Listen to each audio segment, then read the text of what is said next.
vamos a dar paso a una anécdota que da como una pequeña entrada a la plática de Fabiola. Ahora, en esta discusión y cuando estaba toda la problemática de la salida del doctor Marx, hubo un grupo de gente que decía que había que regresar a los libros anteriores. Y quiero hacer como un marco ahí para que seguramente lo va a abordar también Fabiola, pero me acuerdo del cuento de Paco el Chato, que está en el famoso libro del perrito, que eh, que es políticamente incorrecto a esta altura del partido. O sea, ya ese texto en la nueva escuela mexicana ya es un texto que no, que se considera que no debería aparecer, ya que normaliza una situación que en su momento nadie se preocupaba y creo que es algo que de las cosas que se normalizan hay que luchar en contra de ellas porque Paco era un niño que vivía en una comunidad aislada, indígena, en un estado, y lo que platica la mamá de Paco el Chato, en pocas palabras, es que llega a la edad de ir a la escuela y que se tiene que ir con la abuelita que vive en una ciudad para poder entrar a la escuela. En lugar de que se garantice que el, los niños se queden en sus comunidades, aprendan, se apropien de su cultura, que no tengan que migrar a las grandes ciudades.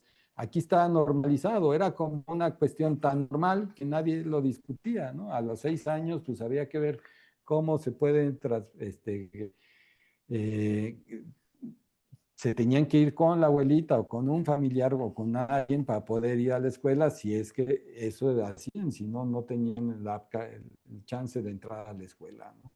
Y así podemos analizar muchas de las historias, muchas de las secuencias didácticas en su momento que normalizaban muchas de estas cosas. Eso quiere decir, por eso es esta preocupación de crear identidad, de que la gente se sienta que sienta que su comunidad es importante para ellos y que ahí es el lugar donde pertenecen y tienen. Se vale salir, pero esta, esta apropiación de ese sentido es muy importante. Pero creo que, por eso le decía a Fabiola, me encantaría que estuvieras con nosotros porque cada vez que yo la escucho me queda más claro que cuando yo lo platico, todas estas cosas. Entonces, es una maestra que estuvo trabajando y colaborando aquí en la Dirección General de Materiales Educativos. Trabajamos en conjunto y la escuchaba siempre con mucha claridad en la revista Salto al Cielo, en el comité editorial de la revista, siempre aportando desde mucha claridad eh, eh, la pertinencia de los textos a publicarse, etcétera, ¿no? Me da mucho gusto de presentar a Fabiola López Ibarra. Es un gustazo. Fabi, puedes hacer como una entrada con tu experiencia y pues te dejo con este tema que es el libro de texto como dispositivo cultural y regresamos. Al final vamos a abrir, para que ustedes puedan participar, vamos a abrir el micrófono para que puedan preguntarle cosas a Fabiola. Y yo estaré cerrando esta sesión del día de hoy. Entonces, Fabiola, un gustazo de saludarte, de pasarte el micrófono y darte la bienvenida. Bien, muchas gracias, maestro Alejandro. Y pues muchas gracias por la invitación y saludos a las compañeras y a los compañeros de las diferentes entidades federativas, de los diferentes territorios, desde los que seguimos haciendo los libros de texto gratuitos para nuestro país, ¿no? Bueno, pues yo soy profesora frente a grupo, como yo creo que muchos de los compañeros aquí presentes también lo son. Pertenezco al sistema de secundarias técnicas y también doy clases en la normal, para primaria en Jalisco. Yo soy de Jalisco y creo que también por acá, ¿verdad? Hay compañeros que son mis paisanos, entonces que pues qué gusto también saludarlos. Bueno, yo soy licenciada en Letras Hispánicas. Ah, mire, por ahí ya salió la compañera Claudia presente, sí, Jalisco presente, qué bueno. Y tengo posgrados en educación y soy doctora en pedagogía crítica, ¿no? Entonces, en el ámbito de la lingüística y la educación he estado como llevando mi trabajo y me he ido especializando en el enfoque intercultural. Trabajé muchos años para la Dirección de Educación Migrante acá en Jalisco, como unos 7, 8 años. Trabajé con comunidades en movilidad en la zona metropolitana y con hijos de familias jornaleras agrícolas en diferentes regiones del estado. He trabajado también con población originaria. Estuve unos años en la Sierra Virgárica, acá también en Jalisco, trabajando en una primaria intercultural. Y pues así, ¿no? Ha sido mi recorrido más o menos en este sentido y obviamente con comunidades urbanas, sobre todo como comunidades periféricas o comunidades de los márgenes. Entonces, esa es más o menos como mi formación y precisamente pues ese es mi lugar de enunciación, ¿no? Desde donde yo voy a colaborar el día de hoy hablando de los libros como dispositivo. Y bueno, me da mucho gusto que el maestro Alejandro haya comenzado con la nostalgia, ¿no? Por el libro del perrito, que siempre es sucede mucho, ¿no? En el ámbito eh, educativo, que de pronto sintamos, pues sí, como eso, cierta nostalgia por ciertos materiales, pero que justamente vemos que si nosotros los analizamos desde el punto de vista de la cultura, pues hay algunas intervenciones que ya no son vigentes. Obviamente que yo creo que cuando muchos de los maestros manifestamos o muchos de los que egresamos de este currículum manifestamos nuestra nostalgia por estos materiales, pues es una cuestión muy subjetiva, ¿no? Muy como de un aprecio por cierta etapa de nuestra vida, pero que pues habría nosotros que verificar, ¿verdad?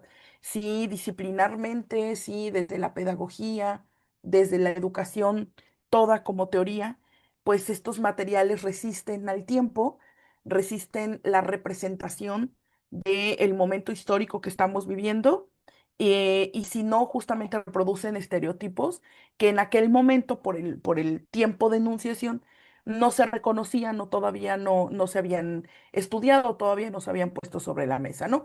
Pero sobre todo también pensar qué tipo de narrativas, qué tipo de correlatos, qué tipo de representaciones se llevaban a cabo en estos libros, que ahora en el diálogo intergeneracional que nosotros mantenemos con el primer usuario del libro, que son las niñas y los niños de este país, pues ya no van a poder participar de la negociación cultural, ¿no? Es decir, que cuando los niños pongan sobre la mesa sus saberes, y luego los maestros también y quienes hacemos los libros también.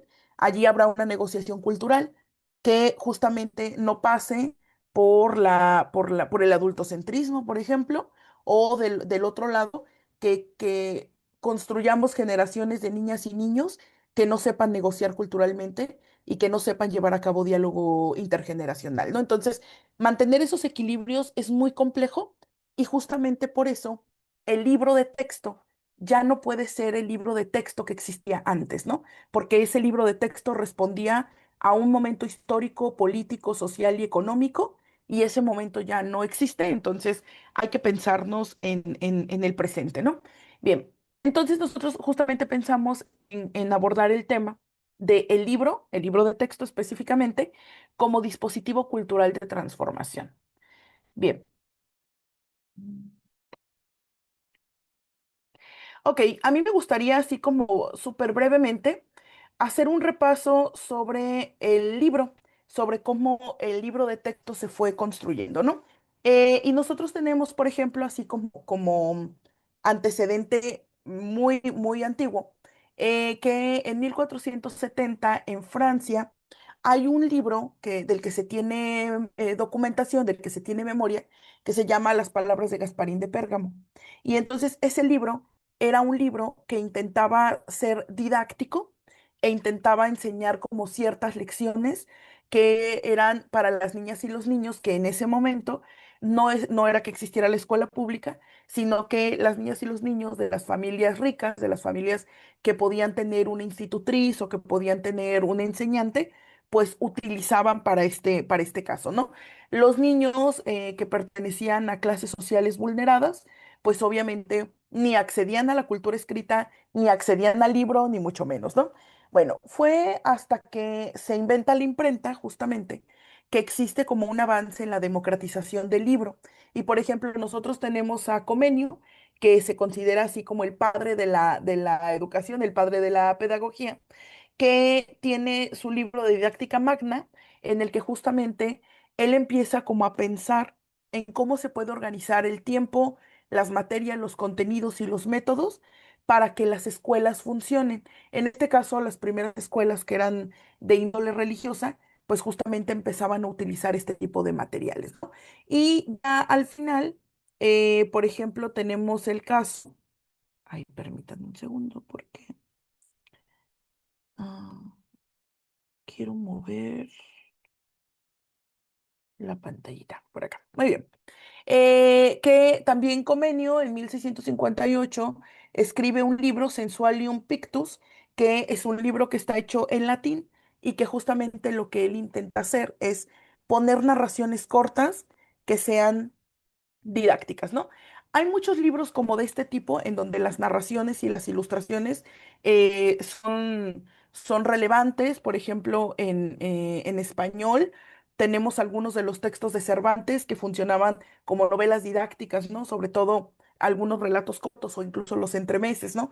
Que aunque no tenían un sentido escolar, porque la escuela no existía todavía como la conocemos ahora, sí como que iban en ese camino, ¿no? Entonces, pues nosotros podemos ir como en el tiempo buscando este tipo de materiales, ¿no? Bien, ahora, el término de libro escolar o libro de texto, como lo conocemos ahora, es un término más del siglo XVIII. Y justamente en inglés encontramos el school book, que aparece en 1750 y que ahora sí es un libro intencionado para aparecer en algunas de las primeras escuelas públicas que había en Europa, ¿no? Y entonces era un libro que contenía como ciertos ejercicios, ciertas lecciones, le llamaban ellos, que los niños iban aprendiendo y que no estaban divididas por disciplinas como luego estuvieron, sino que eran como lecciones morales en algunos casos, lecciones para escritura, lecciones que tenían que ver con aritmética básica y que los niños iban contestando y entonces en ese momento el libro empieza a tener como un sentido práctico dentro del aula y empieza a ser como el apoyo, uno de los apoyos más importantes para los maestros, que en ese momento, bueno, también la docencia, el ejercicio de ser maestro, pues era un ejercicio muy intuitivo, ¿no? Incluso nosotros podemos ver hasta bien entrado el siglo XIX en algunas novelas, como por ejemplo algunas de las novelas de las hermanas Bronte, donde ellas hablan, ahorita que está de moda Cumbres Borrascosas, una de las hermanas, Charlotte Bronte, y también Agnes me parece que es la otra hermana. Bueno, ellas dos escribían novelas sobre institutrices, o sea, todos sus personajes femeninos protagónicos son institutrices. Entonces, cuando uno se acerca a esos textos, puedes ver cómo el papel de la institutriz era un papel intuitivo, era un papel en el que más bien, bueno, si tú habías sido una señorita, que habías tenido como cierta preparación académica, que sabías leer, sabías escribir, sabías tocar el piano, sabías modales básicos, pero tu familia había tenido un contratiempo económico y no podías pertenecer a la clase alta, entonces tú eras contratada como institutriz, es decir, no había escuelas específicamente para ser institutrices y la mayoría de estas mujeres pues se dedicaban a educar a los hijos de las familias ricas y algunas de ellas, como las que tenían menos prestigio, terminaban por dar clases en algunas instituciones públicas, religiosas casi todas, ¿no? Entonces, realmente la historia del maestro y la historia del libro siempre han sido como una historia muy conjunta, ¿no? Y la historia del material didáctico en general o el material educativo. Pero justamente no es hasta 1830 que aparece el textbook, que es básicamente el libro de texto como lo conocemos ahora, ¿no?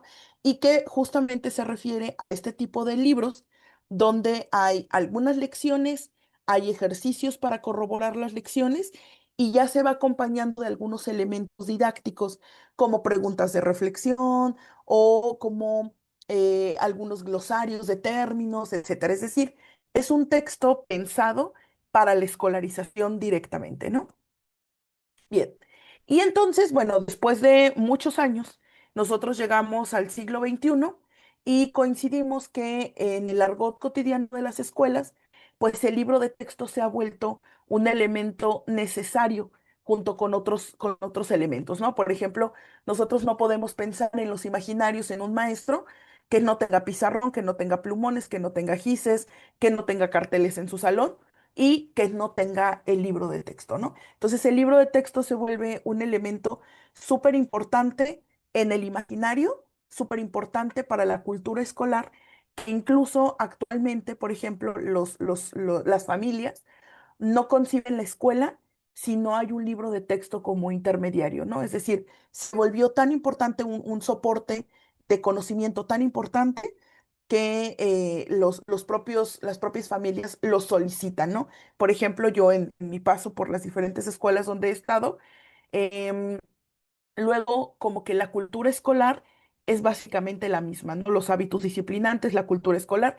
Y en todas esas escuelas donde he estado, las familias me piden la evidencia del libro de texto, ¿no? Y siempre me decían, no, sí, pero quiero ver qué avance lleva mi hijo en el libro de texto. O sí, pero quiero ver qué ejercicios hizo en el libro de texto. Es decir, se convirtió en parte de la cultura escolar, ¿no? Que se ha ido como en los últimos años se ha ido cuestionando justamente su papel, la instrumentalización del libro, pero bueno, eso lo vamos a ver un poco más adelante, ¿no? Bien, entonces, ¿qué usos específicamente sobre los libros de texto han sido enunciados desde la investigación?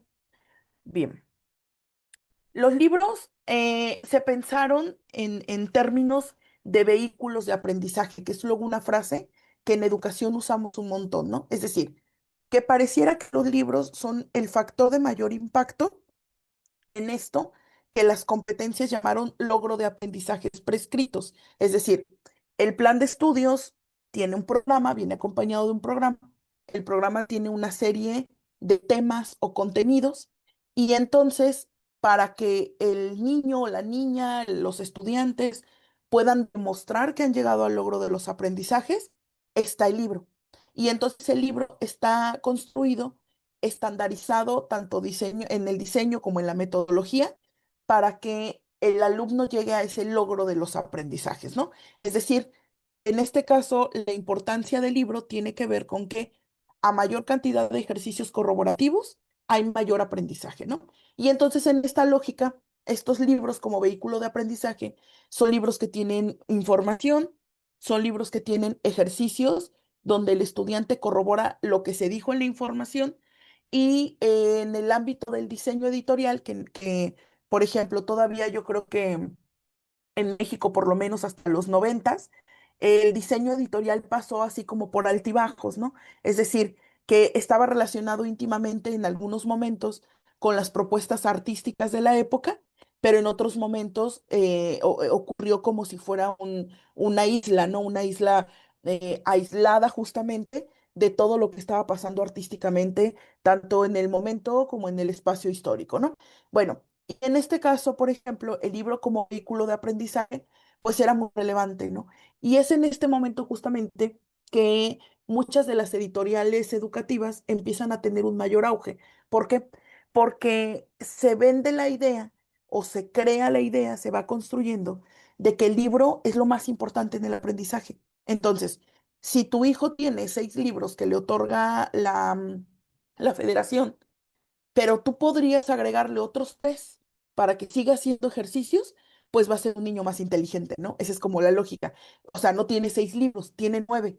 Y como hay un mayor número de ejercicios corroborativos, pues entonces mi hijo va a aprender más, ¿no? O mi hijo va a saber más sobre las cosas que tiene que saber, ¿no? Y en este momento justamente es cuando se hacen muy populares las guías de aprendizaje o empiezan a hacerse populares estas guías de aprendizaje, que bueno, yo no sé a los compañeros que están conectados qué guía les tocó hacer, pero por ejemplo acá en Jalisco pues eran las guías Santillana, ¿no? Que eran así como las que era muy común que se comprara. Muy bien. Hay otros libros que tienen una perspectiva academicista para la transposición didáctica. ¿A qué nos referimos? O sea, hay libros que están muy preocupados por presentar información valiosa, cuantiosa, es decir, mucha información, muchos textos, muchas cosas que se pueden consultar y que finalmente lo que se requiere de esos libros es que el profesor pueda asir el contenido académico especializado a un lenguaje coloquial, comprensible para el grado de los estudiantes que está trabajando, ¿no? Y entonces estos libros, pues son libros de corte enciclopedista, es decir, libros como los que se hacían justamente en el siglo más importante para el enciclopedismo, que es el siglo XVIII y XIX, son dos siglos, ¿no? Entonces, en este momento, los libros se convirtieron en eso, eran una forma de consultar información, eran un documento oficial importante, legítimo, en el que podíamos encontrar la información valiosa o la documentación valiosa acerca de cualquier tema, ¿no? Y en ese momento, bueno, nosotros podemos darnos cuenta que tanto los libros como vehículo de aprendizaje, como los libros con esta perspectiva academicista, pues son libros que se vienen haciendo del mismo modo desde hace 200 o 300 años. Entonces, cuando en la Dirección General de Materiales Educativos o en otros espacios educativos nos hacemos la pregunta de si hay necesidad de cuestionar y de reconfigurar y de hacernos preguntas sobre los libros, pues también tenemos que pensar en la vigencia, ¿no? Es decir, nosotros tenemos estudiantes que ya no están expuestos a un solo dispositivo cultural, sino que están expuestos a un montón de soportes y dispositivos de intercambio de información. ¿Cómo podría el libro de texto presentar una propuesta que sea novedosa y que sea factible en un mundo donde se está lleno de estas posibilidades, ¿no? Esa es como una de las preguntas más importantes y que yo creo que responde a la controversia del libro del perrito, ¿no? Es decir, el libro del perrito se hizo, que son los libros de los noventas, del 93 me parece, son libros que se hicieron en un momento histórico cuando había ciertas personas que estaban en los espacios de poder, que había también un grupo de escritores que eran como los escritores al servicio del Estado y que ya no puede ser lo mismo porque cambia generacionalmente, porque cambia el constructo metodológico y porque los niños y las niñas con quienes nos queremos comunicar ya no son los niños y las niñas que éramos en los noventas, ¿no? Es decir, que no teníamos a lo mejor acceso a otros modelos, otros métodos de búsqueda de información, que no teníamos, a lo mejor solamente teníamos la televisión como otro dispositivo, la radio quizá, pero que en definitiva no somos los mismos, ¿no?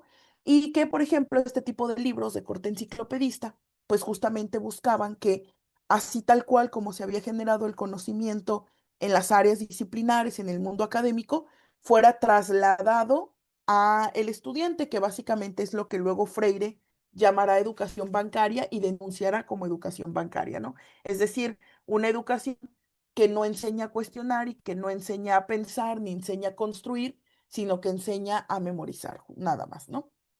Bien. Y luego vendrán esta tradición de libros de texto como referentes organizadores del proceso didáctico, que es aquí como el boom de la guía, ¿no? Es decir, toda la información y todos los ejercicios que tú requieres ya aparecen allí. Y entonces es como una mezcla de los anteriores, ¿no? Hay un montón de información que aparece para ser memorizada y luego hay un montón de ejercicios que aparecen para que tú corrobores esa información. Y las imágenes que se utilizan en los libros tienen dos sentidos. O son imágenes de referencia, algunos mapas, algunas fotografías en las que se referencia el tema del que se está hablando, o imágenes de ornato, es decir, imágenes que no tienen un sentido en el acto comunicativo, pero que se ven bien en la guía, ¿no? Es decir, que le dan color, que le dan así como un realce editorial, aunque en el proceso comunicativo no tengan mucho sentido, ¿no? Y entonces estos libros, hay por ahí otra denuncia sobre estos libros, y justamente la denuncia tiene que ver con que instrumentalizaron el proceso educativo. Es decir, que las niñas y los niños aprenden cómo responder una tabla, cómo responder una serie de preguntas, porque además siempre son las mismas preguntas, y cómo resolver ejercicios. Pero realmente, desde el punto de vista cognitivo, no hay un gran trabajo cognitivo, incluso si nosotros quisiéramos verlo desde ese punto de vista. Y desde el punto de vista social, del sentido de la educación, pues no hay sentido de la educación porque no hay una intencionalidad pedagógica en los ejercicios, ¿no? Les pongo un ejemplo. Normalmente en los libros de español, ¿no? Que son así como luego los libros que yo conozco más. Hay como una primera parte de información y luego siempre te hacían las mismas preguntas, ¿no? ¿Tú qué reflexionas acerca de esta información? Entonces, nunca hubo un proceso de aprender a reflexionar, porque la reflexión es una habilidad mental que tiene una expresión lingüística clara, ¿no? Que tiene que ver con el texto argumentativo. Pero no, la mayoría de los niños aprendimos a contestar la misma respuesta con cliché que era, no, pues que todo está mal, ¿no? No, que si hago esto está mal, que si hago esto está bien. Es decir, la reflexión siempre nos llevaba a una condición moral de si las cosas estaban bien o si las cosas estaban mal. Y no había mayor reflexión, ¿no? O, por ejemplo, nos decía, acomoda la siguiente información en la siguiente tabla, pero la tabla ya estaba hecha. Entonces, lo que nosotros aprendimos a hacer fue a rellenar tablas. Así que si nosotros fuéramos estrictamente cognoscitivistas, como lo han querido hacer ver algunos de los investigadores educativos cuando critican a los libros, pues entonces nosotros diríamos, bueno, ¿y sabe hacer una tabla? O sea, sabe encontrar categorías de clasificación para elaborar una tabla y entonces nos encontramos con que no, porque como los libros de texto ya tenían todo hecho, pues ya nada más nosotros tuvimos una cultura del rellenado, rellena el libro, ¿no? Y que incluso esa cultura se llevó como hasta las últimas consecuencias, ¿no? Porque en mi paso por la educación básica, yo sí tuve maestros que decían, contesta de la página 20 a la 30 y era toda la instrucción, ¿no? Es decir, que como estaba en forma de guía y parecía que el libro hacía todo el trabajo, pues entonces casi casi pues no se requería de un profesor, ¿no? Por eso luego, que llevó luego a consecuencias muy tremendas, en el periodo de Peña Nieto, pues en algunas de sus declaraciones, cuando la reforma laboral y la reforma mal llamada educativa, él incluso decía, ¿no? Cualquier persona que tenga una preparación académica de licenciatura, con un buen libro puede ser maestro. Y eso pues es una gran mentira, ¿no? Puede ser un técnico de la educación, pero no puede ser un maestro, porque no intenciona pedagógicamente, porque no piensa en las categorías pedagógicas, no piensa en el entramado didáctico, no construye metodológicamente, ¿no? Es decir, es un maestro que dice, hagan de la página 20 a la 30, ¿no? Entonces, en un sentido general, pues esa sería la racionalidad instrumental, ¿no? Bien. Pero el libro en general, participa de un proceso comunicativo más complejo que ese. Es decir, el libro no tendría por qué ser un soporte de información que vaya en una sola vía de comunicación. Es decir, que le dice al niño y a la niña lo que tiene que hacer y el niño y la niña responde exactamente lo que el libro quiere. ¿Por qué no puede ser esto posible? Ay, veo que hay algunos mensajes, no sé si sean como preguntas. A ver, voy a hacer una pausita porque me parece que es Si quieres, importante. yo lo voy sistematizando y al rato te paso preguntillas Ah, ok, perfecto. para Bueno, que no te distraigas. muy bien. Entonces, continuamos. Muy bien. Entonces, este proceso comunicativo no puede ser tan simple como eso. De hecho, todas las personas que somos hablantes de una lengua y que participamos en un sinfín de situaciones comunicativas en el día a día, nos damos cuenta de que todo proceso de comunicación, incluso los que parecen más sencillos, son complejos, ¿no? ¿Por qué? Voy a poner un ejemplo muy burdo, ¿no? Imaginen ustedes que tienen un vecino que insiste en poner su carro, estacionar su carro en un espacio que les corresponde a ustedes o que no les permite hacer maniobras con su auto para estacionarse, ¿no?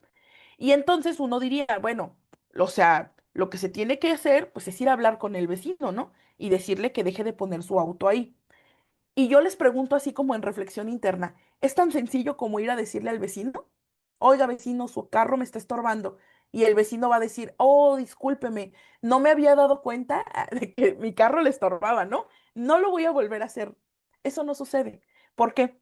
Porque en todo proceso de comunicación hay correlación de fuerzas, ¿no? Es decir, si yo voy y le digo al vecino, dependerá mucho en qué tono le digo, en qué tono le hago la petición, cómo le comunico lo que le quiero comunicar, en qué estado mental y emocional está nuestro receptor y en dado caso, si él es consciente de que lo que está haciendo me afecta y lo sigue haciendo, pues ya no dependerá solo de un solo proceso de comunicación, ¿no? Entonces, una cosa tan burda como ir a hacer un señalamiento a un vecino es complejo.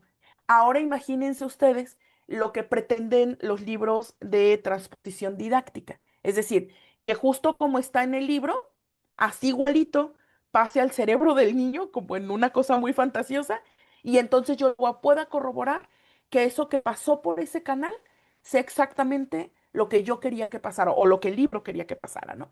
Y entonces aquí justamente tenemos el gran problema, ¿no? El problema de que el libro forma parte de un proceso de comunicación mucho más complejo. Bien, y para esto voy a usar la teoría de la acción comunicativa de Habermas. Bien, Habermas tiene un concepto que a mí me encanta, que es el concepto del mundo de la vida, que es un poco lo que les decía el maestro Alejandro hace un momento, ¿no? En Habermas, este es el horizonte compartido de significados, cultura y experiencias intersubjetivas cotidianas que damos por sentado, donde los individuos buscan el entendimiento mutuo mediante la acción comunicativa.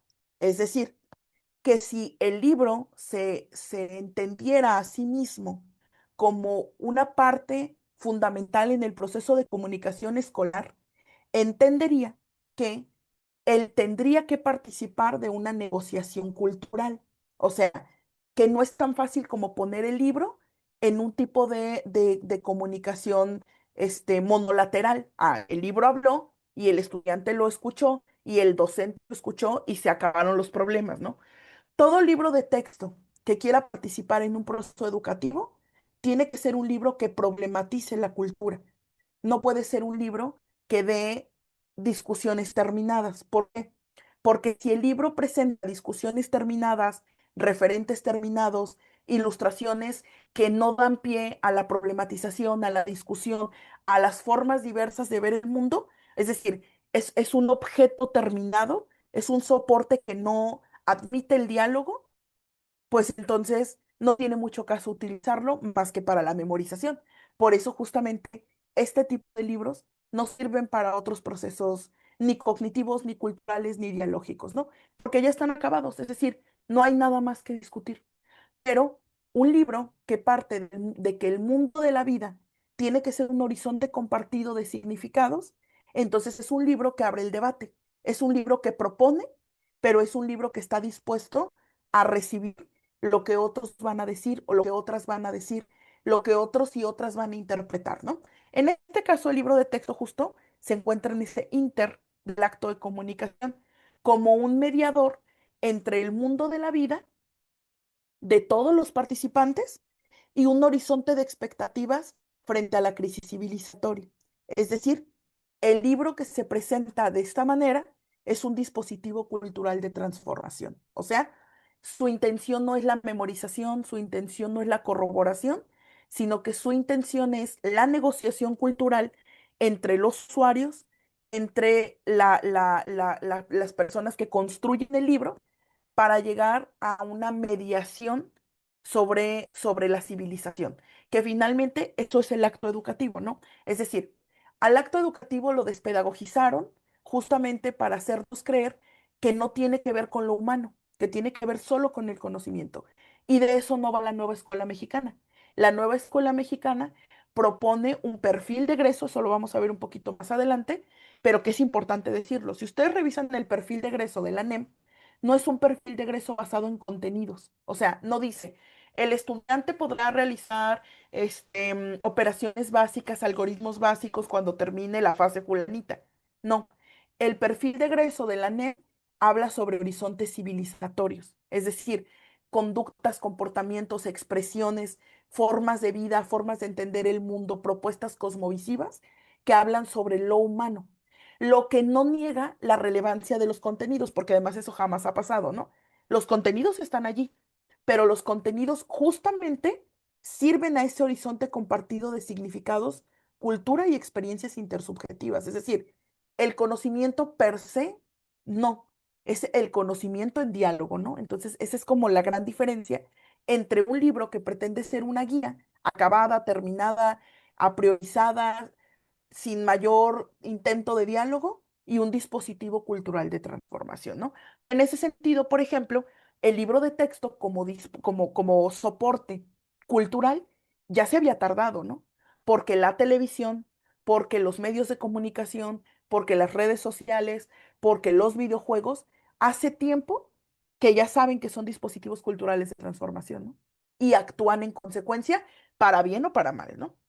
Bien. Entonces, ¿qué significa esto de que el libro es un dispositivo cultural? Muy bien. Para eso, primero nosotros tenemos que tener claridad sobre una pregunta que es así, una pregunta obligada, ¿no? Que, de estudiante de antropología, pero que bueno, nosotros la vamos a poner aquí porque es relevante, ¿no? Cuando nosotros hablamos de representar nuestra cultura, pues entonces es importante que nosotros tengamos claro sobre qué es la cultura, ¿no? Y a mí me gusta mucho este concepto que hace Jiménez y que si el maestro Portilla me lo permite más tarde, le mando yo el PDF del compañero para que lo comparta, porque a mí me parece que es una lectura así como muy, muy importante, ¿no?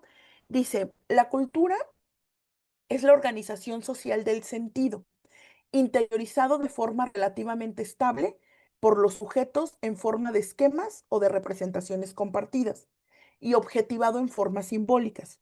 Todo ello en contextos históricamente específicos y socialmente estructurados.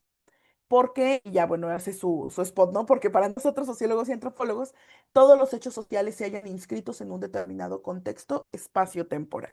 Entonces, justamente para evitar la folclorización de la cultura, o que pensemos que la cultura solamente se refiere a las tradiciones y costumbres de un territorio, este término de cultura nos abre las posibilidades, ¿no? Es decir, toda organización social del sentido es cultura.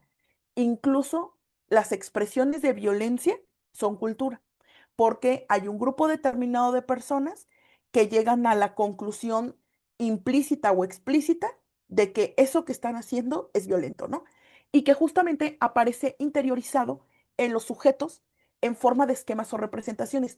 Y me parece que es aquí donde entramos nosotros, ¿no? Es decir, ¿de qué manera nosotros que además somos una cultura sumamente visual, de qué manera la cultura en todos los territorios de México ha ido construyendo esquemas o representaciones compartidas que luego se representan simbólicamente? Es decir, que eso que nosotros hacemos en la vida material tiene una representación simbólica, ¿no? Por ejemplo, ahora que Bad Bunny estuvo en el medio tiempo del Super Bowl, mucha gente estaba muy contenta con lo que pasó en el escenario, ¿no? Y por ejemplo, yo vi que hubo mucha gente así como muy feliz de que Bad Bunny representara como ciertos rasgos de la cultura latinoamericana que nosotros compartimos, pero que solo nosotros entendemos, ¿no? Porque justamente nosotros pertenecemos a un contexto espacio-temporal. Y voy a poner el ejemplo de las sillas, ¿no? Las sillas de plástico blancas. Cuando Bad Bunny saca su primera portada, su portada, perdón, de este disco, son dos sillas de plástico en un jardín, ¿no? Y a lo mejor para alguien en otra nación diferente de la latinoamericana, no entiende qué significan dos sillas en un patio. O sea, muy conceptual o le puede dar como otras interpretaciones, ¿no? Pero quienes hemos pertenecido a la clase trabajadora en Latinoamérica sabemos que eso tiene que ver con el diálogo, con sentarnos, o sea, con que la cultura latinoamericana es una cultura de sentarse a platicar el día a día y que las sillas tradicionales son esas sillas de plástico, ¿no? O por ejemplo, luego en su show del Super Bowl, utiliza las mismas sillas y pone un chiquillo dormido entre dos o tres sillas con un saco encima, ¿no? Que esa es una postal muy propia de las fiestas, que de pronto nosotros pensamos que era de las fiestas mexicanas, pero que luego cuando uno veía los comentarios en el video, pues te dabas cuenta que también en otras latitudes latinoamericanas sucedía, ¿no? Y entonces eso, que es como una cosa muy simple, tiene que ver con la organización social del sentido, es decir, no solo lo que tradicionalmente reconocemos como cultura, la vestimenta, el arte popular, ¿no? Ciertos espacios simbólicos, sino que la cultura cotidiana es también parte de esa organización social del sentido, ¿no?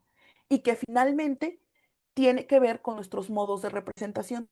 Por eso, cuando nosotros hablamos de las ilustraciones en libros pasados, a veces no es que dudemos de su riqueza estética, ¿no? O de su calidad estética, sino que dudamos de su forma de representación o de su potencialidad de representación.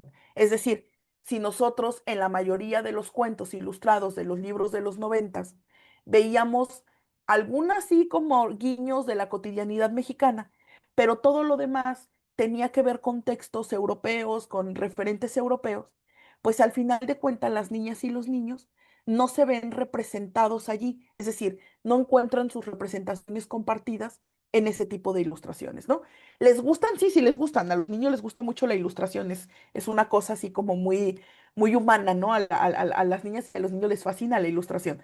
Pero obviamente que si lo que nosotros queremos es hacer una ilustración intencionada o hacer un contenido intencionado a ciertas categorías pedagógicas civilizatorias, pues entonces precisamente tenemos como que empezar por comprender que el fenómeno cultural no solo es lo cultural en términos del arte, sino lo cultural en términos de organizaciones sociales del sentido, ¿no?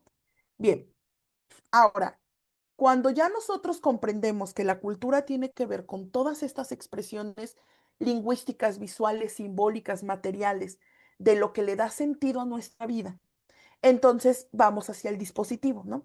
Y bueno, Agamben, que es uno de los teóricos de los dispositivos, que más, como ha construido el término junto con Foucault, dice que, bueno, un dispositivo es literalmente cualquier cosa que de algún modo tenga la capacidad de capturar, orientar, determinar, interceptar, modelar, controlar y asegurar gestos, conductas, opiniones y discursos de los seres vivientes. Es decir, actualmente tenemos un sinfín de dispositivos. Es decir, hay un montón de soportes informativos que nos dicen cómo vestirnos, cómo actuar, qué frases decir, qué opinar acerca de ciertos momentos políticos, cómo comportarme en ciertos aspectos de la vida, y así podemos ir hacia el infinito, ¿no? Y me parece que una de las principales preguntas que podríamos hacernos nosotros ahora es, ¿cómo podemos competir contra todos esos otros dispositivos? Por ejemplo, todos los videojuegos que proponen una visión del mundo, la mayoría de ellos, que tiene que ver con la cultura de la muerte y no con la cultura de la vida, que luego eso es un tema que Eric Fromm va a trabajar, ¿no? En su libro de El corazón del hombre y luego también en Ser y Tener, ¿no? Y entonces, eso me parece que es una de las preguntas más relevantes, no solo para quienes nos consideramos educadores, sino para toda la sociedad, ¿no? Porque la tribu entero educa, ¿no? Dicen por ahí. Entonces, si toda la tribu estamos consternados por la cultura de muerte que se ha ido expandiendo, por la inhumanidad, por los elementos deshumanizantes, pues es muy difícil competir contra esos dispositivos, pero algo tendremos que hacer, ¿no? Y entonces pensamos en intencionar nuestro dispositivo. Se llama dispositivo porque al usarse acciona algo que el usuario puede interpretar o no. O sea, ese asunto del dispositivo luego es muy azaroso, ¿no? Porque es como si nosotros proponemos y entonces ellos van a disponer desde sus ideas, desde su mundo de la vida, ¿no? Y entonces allí ocurrirán las transformaciones culturales que nosotros esperamos, ¿no? Bien, yo tengo aquí un ejemplito de cómo funcionan los dispositivos culturales y cómo los libros de las editoriales, desde hace mucho, entienden cómo funciona el dispositivo, ¿no? Fíjense, esta es una imagen que me sale a mí cuando busco en internet libros sobre animales. Libros para niños sobre animales o libros sobre animales para público infantil. Y salen estos. Mi primer libro de animales, los animales, descubre los animales, mi primer gran libro de los animales, ¿no? Y si ustedes se fijan, la mayoría de los animales que aparecen allí son animales de otros territorios, ¿no? Bueno, los animales de África se pusieron muy de moda, pero también hay otros por allí, ¿no? Bueno, casi todos son africanos aquí, ¿no? Hay algunos como de la montaña, pero muy poquitos, ¿no? Y entonces uno dice, pues no está mal, mira, se ve muy bonito el leoncito, ¿no? Qué elefantito tan tierno. Qué bueno que salgan estos animales. Pero viene la contraparte, ¿no? Les quiero presentar un estudio que justamente se hizo la misma pregunta que nosotros nos estamos haciendo ahora, ¿no?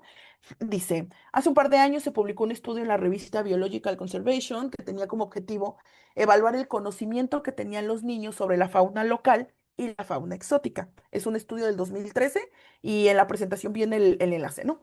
Para realizarlo se hicieron más de 1000 encuestas a otros tantos niños en edades comprendidas entre los 11 y los 15 años. Estudiaban, esto se fue en España, en 10 colegios de Mallorca y 6 colegios de Asturias, situados tanto en áreas rurales como urbanas. Para llevarlo a cabo, se mostraron a los niños 10 fotografías, seleccionadas entre 134 animales diferentes, o sea, aves, peces, mamíferos, reptiles, anfibios, de las que la mitad correspondían a animales locales y la otra mitad a animales exóticos. Y entonces se le mostraban las láminas a los niños y se le pedía identificar a los animales, ¿no?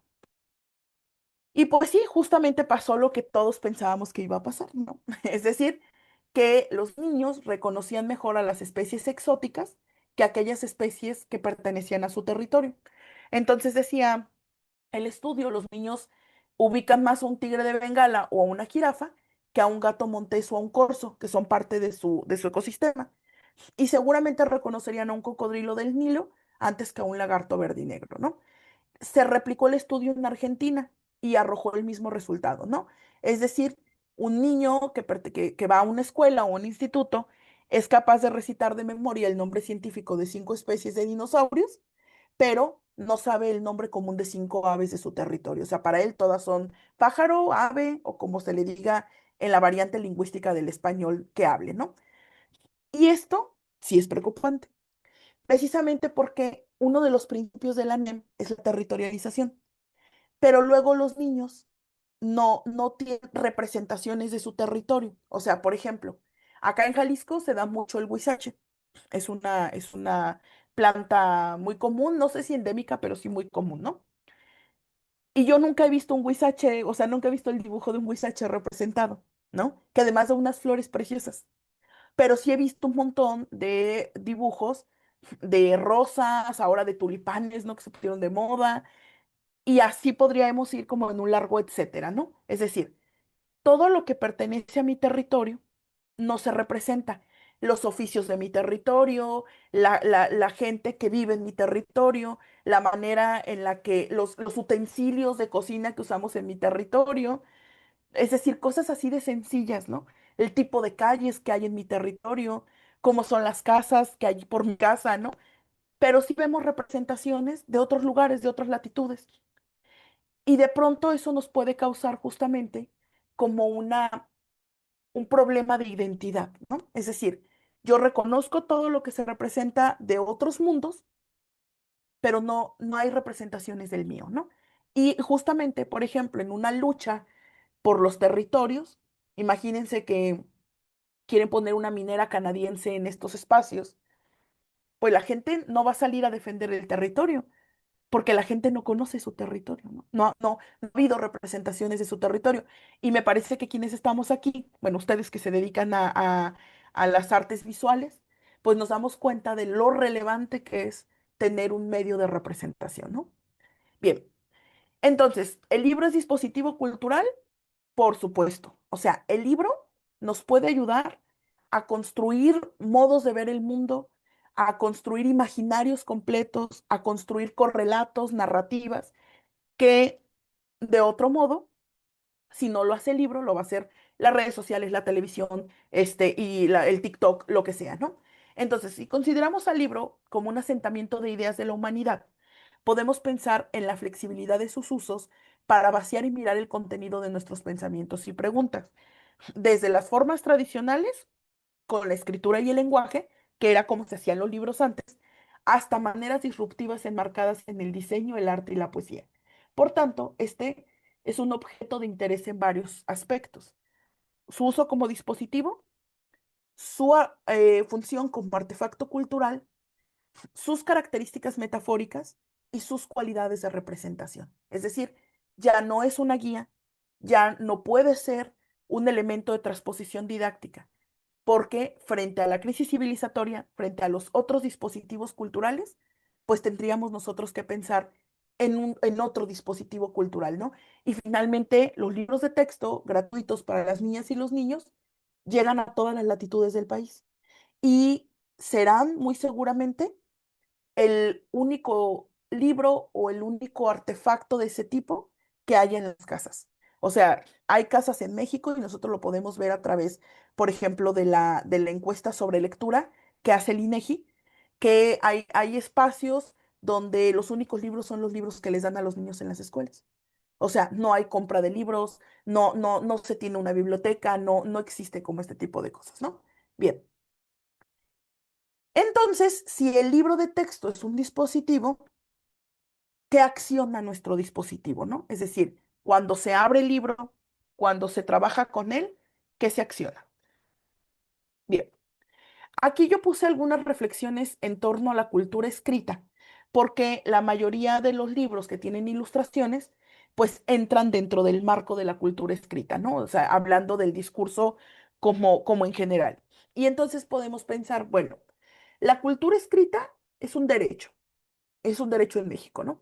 Y este derecho se hace efectivo en la diversidad de prácticas sociales de lectura y escritura. Y aquí entramos nosotros, ¿no? Es decir, si solamente, como decía el maestro Portilla, hay una agencia editorial que contrata ilustradores y diseñadores de un solo espacio geográfico, puede estar representada esta diversidad de prácticas sociales de lectura, de escritura y de representación visual en un país como el nuestro, que es pluricultural y plurilingüe. Por supuesto que no. Es decir, no hay otra manera de vivir, de vivenciar la diversidad, si no es a través de la generación de espacios de este tipo, donde cada uno de nosotros justamente medie en la negociación cultural su propio mundo, su propia propuesta de mundo, con la propuesta de mundo con la que se va a encontrar a todos los espacios a donde vaya, ¿no? Y entonces, no significa eso que solo esa representación va a ser la válida, porque no estamos en un libro que no dialoga, estamos en un libro que dialoga. Entonces, esa representación va a dialogar con otra representación y a lo mejor los niños en otro lugar van a decir, pues no, esa tradición no existe en mi territorio, pero existe esta otra, ¿no? O no, esas flores no hay por mi casa, pero sí hay estas. O no, ese pájaro yo nunca lo he visto allí por mi colonia, pero sí he visto este. Entonces, ahí es donde el libro se vuelve un dispositivo de transformación cultural, porque el mensaje finalmente es, la diversidad es importante. Todos podemos ser representados. ¿No estás representado aquí? Ah, bueno, represéntate tú entonces, ¿no? Genera una identidad, vamos generando una identidad colectiva, vamos pensando como individuos. Entonces, es ahí donde acciona el dispositivo. La lectura justamente de este tipo de libros, este tipo de representaciones, nos pone en relación con la otredad. Eso es sumamente importante. Por eso, la importancia de la lectura en relación con la identidad de las y los estudiantes. Porque en este caso, por ejemplo, leer no solo implicará decodificar signos lingüísticos de la parte escrita, y tampoco leer no solo implicará la observación estética de la imagen, la apreciación estética de la imagen, ¿no? Que es una cosa muy occidental. Ah, está bonito, lo vamos a poner en una vitrina y que la gente lo vea, ¿no? Porque incluso esa no es una forma cultural nuestra, porque esto nos llevará a la producción de sentidos y permitirá reconocernos en las palabras y en las imágenes de otras y otros, además de construirse por medio de una comunicación dialógica que finalmente es como se ha ido construyendo la humanidad. O sea, la humanidad no se construyó a partir de hegemonías. De hecho, tenemos un problema civilizatorio y tenemos un problema identitario desde que empezaron las ideas de homogeneización de la cultura humana. Todos nos vestimos iguales, todos hablamos la misma lengua, todos creemos en el mismo Dios, todos dialogamos sobre lo mismo, todos vemos al mismo artista. Eso va en contra de lo humano. Por eso la crisis se le revela con tanta fuerza, ¿no? Porque justamente nosotros tenemos origen en esas primeras palabras que expresaron los primeros homínidos, pero también en esas primeras expresiones de cultura visual que representaron los primeros homínidos, ¿no? Que también son muy relevantes. Bien, ¿qué otra cosa va a accionar nuestro dispositivo? Bueno, a mí me gusta mucho hablar del principio de referencialidad, que me parece que luego es un principio que a la gente se le olvida, quién sabe por qué.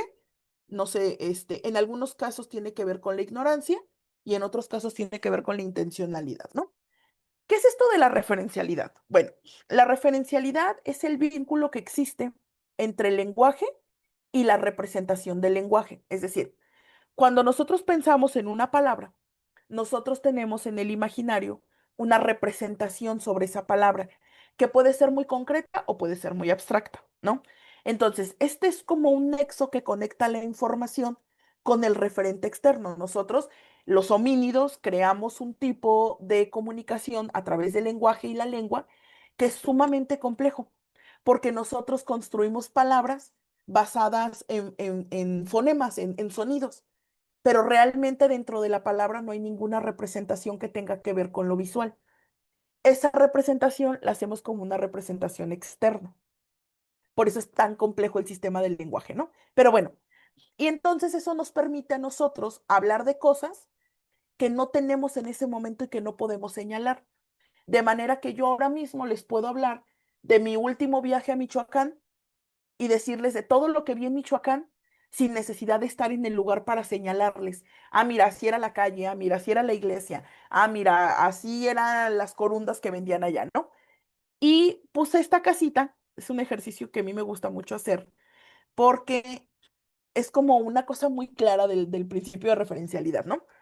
Cuando a los niños y a las niñas en México les pides que hagan una casa, siempre hacen una casa así, una casa de a doble techo, con una puertita, unas ventanitas, una ventana arriba en circulito, una chimenea. Y el mismo árbol al lado, ¿no? Unas florecitas y ya está la casa, ¿no?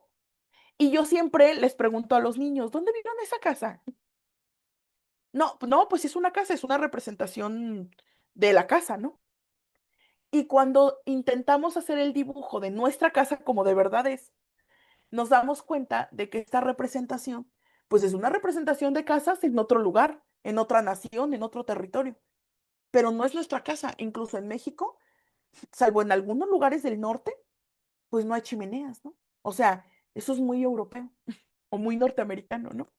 Entonces nos damos cuenta justamente que muchos de nuestros referentes son referentes eurocéntricos, coloniales, que además no tienen nada que ver con nuestra forma de vida, pero ahí están y los tenemos en la imaginación, muy adentro de los imaginarios, muy adentro de los correlatos que nos vamos contando, ¿no? ¿Cómo podríamos nosotros entonces hacer que estos dispositivos luchen contra estas formas hegemónicas de representación? Que me parece que es una cosa así vital del dispositivo, ¿no? ¿Cómo podemos hacer que los niños dejen de representar el árbol así como está allí? Porque ese es un tipo de árbol, pero no todos los árboles se ven así. ¿No? O sea, hay árboles más bajitos, hay más flaquitos, hay más gruesos, hay con más ramas, hay algunos que tienen justo una copa así muy verde, hay otros que solo tienen flores. Y esa es la diversidad de árboles que existen en el mundo, ¿no? Y que incluso nos llevaría a la enunciación del árbol, ¿no? O sea, pues si eso es un encino, o ese es un olmo, o ese es les hablaba del huizache porque a mí me gustan mucho los huizaches, ¿no? Que además, dentro de la cultura occidental eurocéntrica, pues el huizache está feo, ¿no? Porque no tiene un tronco así enorme, no tiene una copa preciosa, tiene espinas, no. Pero es parte de lo que nosotros sí vemos cuando caminamos por las calles, ¿no? En el caso, por ejemplo, de Jalisco, que acá hay bastantes huizaches, ¿no? Entonces, ese sería una de las cosas que yo creo que más podríamos llevarnos a la reflexión en cuanto al dispositivo, ¿no? Que el dispositivo cumpla con el principio de referencialidad. Bien, y aquí les tengo otros ejemplos de ese principio de referencialidad, ¿no?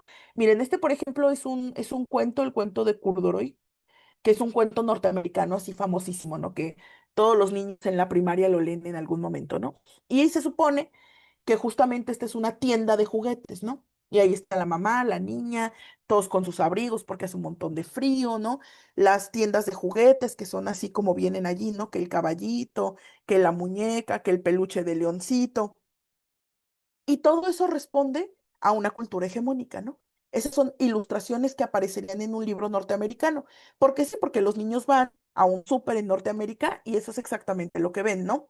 Pero, por ejemplo, yo estuve buscando y estuve pensando, yo soy promotora de lectura, y soy cuentacuentos, me gusta mucho la narración oral. Y precisamente he ido haciéndome así como de un acervo de libros que tengan representaciones otras, que no sean estas, ¿no? Porque pues ya para esto pues está Disney, ¿no? Los niños ven un montón de películas de Disney, ya no hay más, ¿no? Ya tienen toda la referencialidad europea y norteamericana que necesitan, ¿no? No hay que repetir. Y por ejemplo, excepto un libro del CONAFE que habla sobre el tianguis, sobre el mercado, dicen ellos. No encontré otro libro, por ejemplo, que tenga un mercado mexicano, un libro ilustrado para niños. O sea, y algunas imágenes de los libros de texto ahora, de los nuevos libros de texto, ¿no? Pero en general no hay ese tipo de representaciones, ¿no? Y no las hay, pues porque justamente el mundo editorial para niñas y niños, pues sigue siendo un mundo editorial, pues manejado por las agencias europeas, ¿no? En nuestro caso, las agencias españolas, ¿no? Miren, acá hay otro, cuentos por teléfono. Y por ejemplo, aquí hay varios elementos, que además este es un librazo, de Jenny Rodari, a mí me gusta mucho, pero ¿cuántas habitaciones de los niños o las niñas con los que nosotros vamos a compartir tienen una habitación de este tipo? O sea, en México, no sé ustedes, ¿verdad? Pero yo compartí cuarto con mis hermanos. No, las camas no eran así, no teníamos teléfono en el cuarto, ya no se usan esos teléfonos, ¿no? Ese tipo de lamparitas, el burocito, probablemente el burocito sí. Entonces, hay que justamente pensar cuánto de lo que representamos tiene que ver con lo que se representa, con lo que tiene que ver con nuestro mundo, ¿no? Con nuestra realidad. Y no porque los niños mexicanos no tengan derecho a ver otras representaciones, pero voy a volver un poco al punto, ¿no? Ellos ya tienen un montón de otros dispositivos que les hablan de estas cosas, que les habla, o sea, tienen Madagascar 1, 2, 3 y 4 y tienen, no sé, ¿no? La historia de los pingüinos, o sea, ven un montón de los otros referentes. Por eso me parece que el libro de texto, pues es uno de los soportes y de los dispositivos culturales más a la mano, más relevantes, porque además llegan a todo el país, donde las niñas y los niños puedan verse en el libro, ¿no? Que digan, mira, así es mi cuarto, ¿no? Mira, un tlacuache como los que hay por mi casa, un perrito, ¿no? Un gatito. Ay, mira, hasta una cucaracha, ¿no? Hay tantas en México. Hay una cucaracha.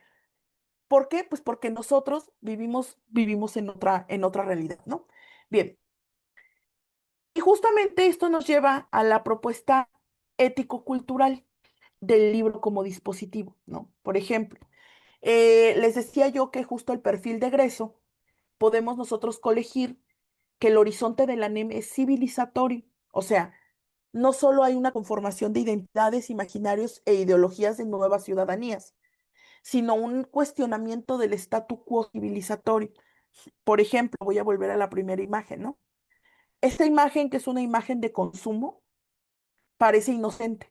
Ay, pues es una tienda de juguetes, ¿no? No pasa nada. Pero resulta que la mayoría de las imágenes de los libros europeos y norteamericanos tienen que ver con el consumo. O sea, con que la gente es feliz mientras esté consumiendo. Y ahí hay un principio de su ética rectora, ¿no? Que es la ética de ser consumista, ¿no? Vale más quien consume más. Y en nuestro caso, la ilustración y el texto que acompaña los libros, pues justamente tiene que ser una ilustración y un tipo de texto, de discurso, que cuestione ese statu quo civilizatorio, donde nos dijeron que había que consumir. donde nos dijeron que el esfuerzo individual era lo más importante, ¿no? Donde nos dijeron que el éxito se alcanzaba si pasabas por encima de las otras personas porque tú eras mejor.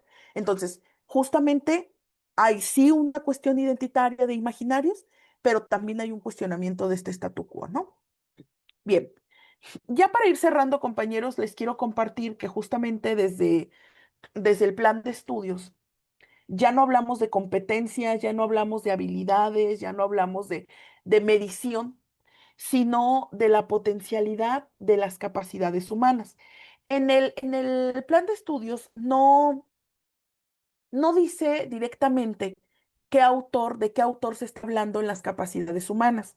Estas que les voy a compartir yo son las de Marco Raúl Mejía, un educador popular colombiano, pero también están las capacidades humanas de Marta Nussbaum, que son mucho más como psicologizantes, pero bueno, ¿no? Ambas están allí y que me parece que justamente cuando construimos los libros de texto, cuando pensamos en el libro de texto, tenemos que pensar en que en qué potencialidades humanas queremos que las niñas y los niños pongan como la intención, pongan su energía, pongan su fuerza, pongan su intelectualidad, su conocimiento, su historia de vida, ¿no? Y en este caso son 6 capacidades, ¿no? La capacidad cognitiva, que sí, evidentemente es una capacidad importante, que tiene que ver con el conocimiento y que justamente hace referencia a capacidades mentales y de pensamientos que posibilitan el conocimiento necesario para comprender la condición humana, ¿no? Entonces, sí, la cognitiva es importante. En la NEM nunca ha dicho que no sea relevante, ¿no? Pero también está la capacidad afectiva, que tiene que ver con las emociones y que justamente haya una representación de lo emocional y lo social. Fíjense, antier estaba platicando con un grupo de normalistas y yo les decía, ¿qué representaciones hay, o sea, que usan los maestros de primaria para, por ejemplo, la representación emocional? Y luego me decían los chicos, ¿no? Ay, pues todas las imágenes de Intensamente, ¿no? O sea, las de Disney. Y yo digo, ¿y antes de Intensamente no había representación? Y después de Intensamente ya no tenemos nada que aportar en la vida. O sea, en México existen emociones que no existen en otras lenguas, ¿no? En español hay una expresividad de la emoción impresionante, ¿no? Pero hay poca ilustración al respecto para niñas y niños, ¿no? Tenemos, claro, grandes muralistas, grandes pintoras y pintores que han representado la emoción, pero en el caso, por ejemplo, de los textos dirigidos para niñas y niños, no la hay tanta, ¿no? Entonces, ahí hay un hueco importante, ¿no? Ahí hay un vacío importante, que justamente tiene que ver con la capacidad que tenemos en nuestros territorios de construir vínculos y que también depende de elementos culturales, ¿no? O sea, por ejemplo, yo no vi que en Intensamente estuviera el sentimiento o la emoción de estar sentido, ¿no? En México decimos, ay, no, pues es que me sentí, es que andaba sentido, ¿no? ¿Y por qué esa no es importante? O sea, la gente la enuncia. Bueno, no sé si en sus estados, pero en Jalisco existe. No sé si en otros estados existe eso de me sentí o andaba sentido, ¿no? Pero bueno, esas emociones no aparecen y son parte de la cultura, son parte incluso de la cultura lingüística, ¿no? La gente así lo dice. ¿Por qué no es tan importante como Intensamente? Bueno, ahí, porque hay un dispositivo cultural encima de nosotros, ¿no? Bien, la valorativa que tiene que ver con los marcos éticos, es decir, estos principios que le permiten al sujeto tomar decisiones, pero que sus decisiones entran en corresponsabilidad con el equilibrio planetario, es decir, hay una ética de la vida y de lo vivo, ¿no? Por eso a mí me parece tan importante la representación de flora y fauna y de la propia tierra, ¿no? Porque luego pareciera que no son importantes o que son importantes solo para verse bonitos, con un sentido estético, ¿no? Hay un gatito con ojos bonitos, ¿no? Hay un elefantito, mira qué ojitos tan bonitos. Pero luego nosotros no pensamos, bueno, y esas representaciones, ¿cómo ayudan a las niñas y a los niños a entender que tiene que haber una ética de la vida y de lo vivo, ¿no? Por ejemplo. Bien, está la capacidad volitiva que tiene que ver con la elección, la acción de elegir, de tomar decisiones, ¿no? En este caso hace alusión al acto de llevar a cabo acciones en concordancia con la autonomía en la toma de decisiones de cada sujeto. Es decir, la valorativa nos permite tener un marco ético y la volitiva nos permite decir, bueno, yo tomé esta acción, tomé esta decisión y ha sido una decisión autónoma, ¿no? La imaginativa, que es tan importante y que justamente creo que es con la que más compite nuestro dispositivo cultural, ¿no? ¿Por qué?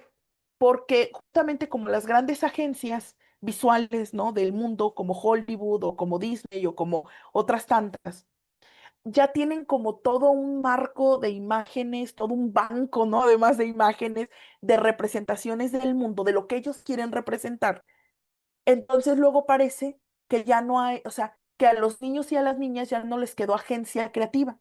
Pues es que ya está hecho, ¿no? Y entonces, por ejemplo, tienes a las niñas y a los niños que cuando les pides que dibujen algo, lo dibujan y lo dibujan copiando el estilo fulanito, ¿no? O copiando el estilo meganito. O básicamente es exactamente lo mismo que ya se dibujó, ¿no?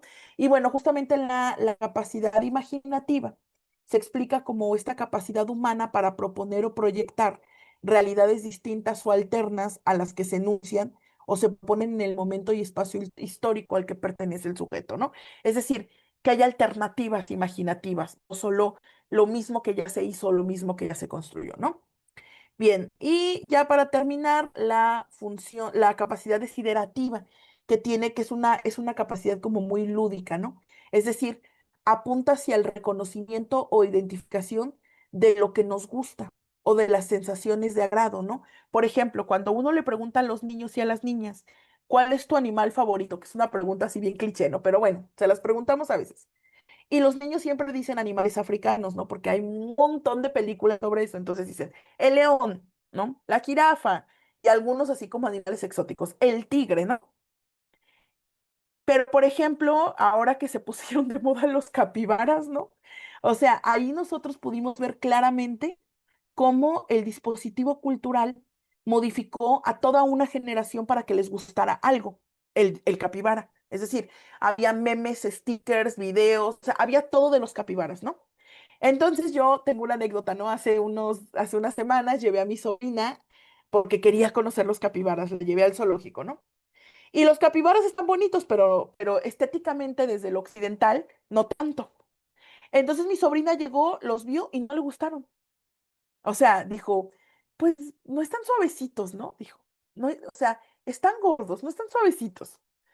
No, o sea, y además los capibara, pues no son perritos, ¿no? O sea, no hacen trucos, no se te suben, no, no, pues ellos estaban comiendo, estaban viviendo, ¿no? Y tiene que ver con esto, es decir, se les implantó que tenía que gustarle los capibaras, pero cuando tienen una vivencia directa con estos animales, no les gustan. Pero saliendo de allí, quiso que le compráramos un peluche de capibara, ¿no? Entonces, al final de cuentas, no hay no hay como una decisión autónoma, ¿no? O sea, al final de cuentas, estos dispositivos son muy poderosos y justamente es como contra los que estamos luchando, ¿no? Bien, y finalmente la capacidad de trascendencia, que es nuestro sentido de futuro, que además nos hace muchísima falta, ¿no? Se vincula con el potencial para reconocer el sentido profundo de la vida y su relación con el futuro en congruencia con las motivaciones del sujeto. Frente a la crisis civilizatoria, la capacidad de trascendencia es una de las capacidades que más nos hacen falta, ¿no? ¿Por qué? Porque nos lleva a comprender que el valor de la vida del otro y el valor de la vida propia, y que podemos tener un sentido de futuro compartido y no un sentido de futuro, perdón, que tenga que ver solo con nuestras aspiraciones personales, ¿no? O con nuestro interés personal por encima del interés colectivo. Bien, pues básicamente, compañeros, esto era lo que quería yo compartirles el día de hoy, que tenemos una gran tarea, los educadores, los diseñadores, los que estamos haciendo material educativo en este país, porque estamos luchando por un lado contra las grandes empresas editoriales, para los que hacer dispositivos es un negocio, y para nosotros, que construir dispositivos tiene que ver con la propia vida, ¿no? Con la manera en la que vamos a hacerle frente a la crisis civilizatoria y también, pues, con una deuda histórica, ¿no? Que tenemos, que bueno, no la pudimos resolver para nosotros, pero que la podemos resolver para las niñas y los niños que ahora están en las aulas, ¿no?